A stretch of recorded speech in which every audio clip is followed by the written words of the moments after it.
Yes, today I'm going to explain about the transmission modes. Okay, why? Like before that, why? Like what is the transmission mode here? Okay, the transmission mode, like it is very important to making the transaction. Okay, either it may be a serially or it may be a parallelly. Okay, like then what is the transmission mode now? Okay, the transmission mode. Okay, the binary of data. Okay, the binary data it may be zeros and ones. Okay, these zeros and ones. Okay, with like across the link or in the over the link, it is going to accomplish either a parallel or serial mode. Okay, if it is a parallel mode, okay, I'm going to send the number of bits multiple. Okay, multiple times I'm going to number of I'm going to send the number of bits at a time. Okay, with respect to time. This method we call it as a parallel mode. But in the serial mode case, okay, I cannot send the multiple of bits or a group of bits at a time. Okay,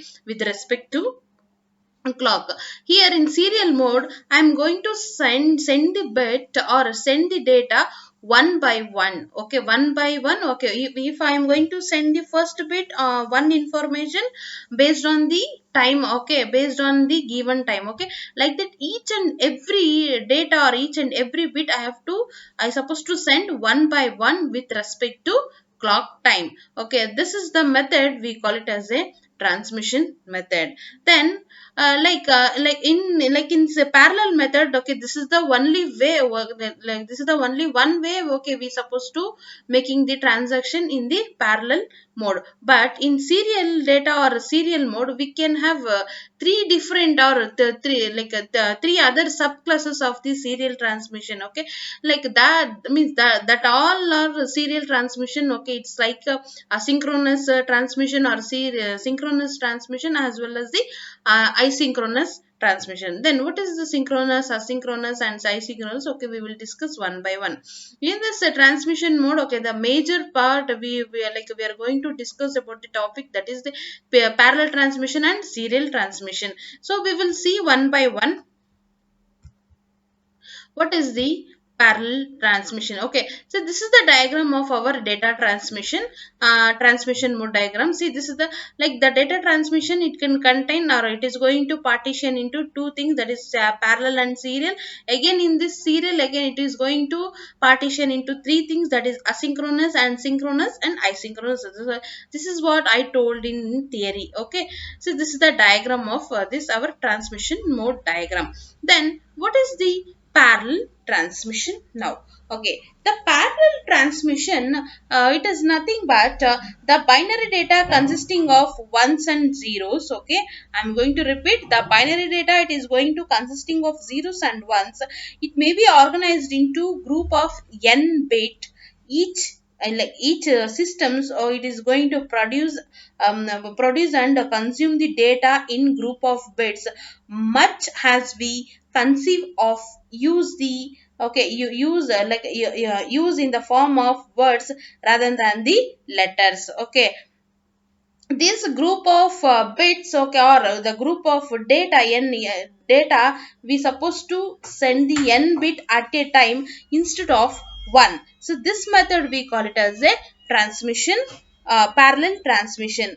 Okay, the one thing here, see, you look at this parallel transmission here, sender and receiver is there. Okay, the sender, it is supposed to going to transfer the n number of data, that will be group of data at a time, to the receiver side.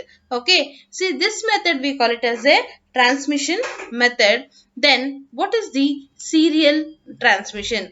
See, the sender is having the again 8 number of or group of bit data, but it cannot transfer at a time. See the difference between like a previous one and this one. See, here group of bit at a time, see, all the direction, it means all the data it is going to send to receiver side. But our serial transmission, with respect to time, I have to send one by one bit, means one by one value I supposed to send to receiver side. This is the major difference between our serial transmission and parallel transmission mode.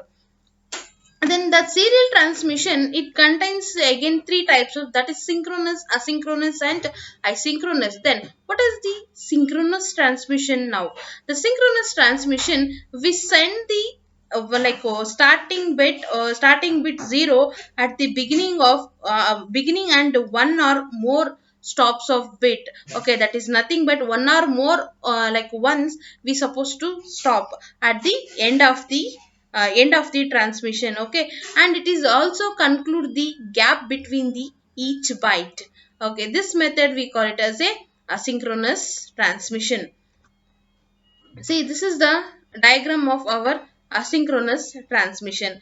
The asynchronous is nothing but it is a byte level, but the bits are still synchronized in with respect to time. Okay, here time will be equal to all the group of bits. See, you look at this sender. Sender, it have the group of bits. Okay, it is going to send the group of bits at the receiver side. Okay, with respect to gap. Okay, see the difference between the gap here. See, with respect to gap, means this gap we consider as the delay or time. Okay, with respect to time, we supposed to send the data, and or we supposed to stop the data. Okay, this is what our asynchronous transmission.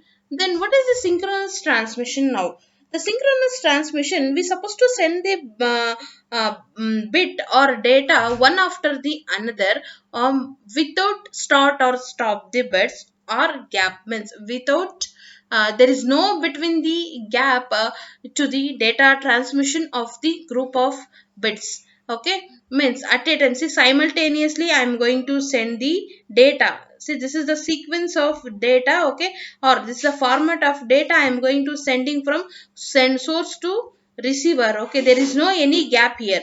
But you look at the asynchronous. See, we have the each group of slot or each group of data. See, we have the slot here. See, we have the gap. This is the major difference about the asynchronous and synchronous. Then what is the asynchronous or asynchronous? Both are same. The asynchronous transmission, we cannot have have the even gaps between the frames, and also the transmission of bit is fixed with the equal gap. Then what is the next one is what is the digital to analog conversion? The digital to analog conversion, the name itself only it is going to conclude, it is going to send the digital data or a digital signal, that it is going to convert as the analog signal. Okay, that this method we call it as a digital to analog conversion. The main characteristics of the digital to analog conversion. Okay, based on the information or based on the analog signal, okay, it is going to convert it into digital data. Okay, then this digital to analog conversion, we are going to discuss the topics here with respect to digital to analog conversion. Then amplitude shift key, frequency shift key, phase shift key, and quadrature amplitude modulation. These all are the different types of our digital to analog conversion. So you look at this diagram. This is the digital to analog conversion. Here sender and receiver will be there. Okay, this sender and receiver, the sender, it is going to send the digital data to our modulator. Here the modulator, it is going to work as the encoder. The encoder is nothing but whatever the whatever the data it is going to send, it is going to send the sender. Okay, that each and data, means that is the group of data, it is going to encoded, means it is going to divided into small unit of small unit of data, or else it is a piece of information. That piece of information, it is going to convert the it is going to convert the analog signal. Okay, that analog signal, it is going to transfer through the transmission media at the receiver side. At the receiver side, the demodulator, okay, it is nothing but like a decoder. Okay, it is going to receive the that analog signal. Again, that decoder, it is going to convert that particular analog signal into the digital for data format. That digital for data, it is going to send back to the receiver. This is the process, or this is the this is the work work process. It is going to happen inside the digital to analog conversation. Then see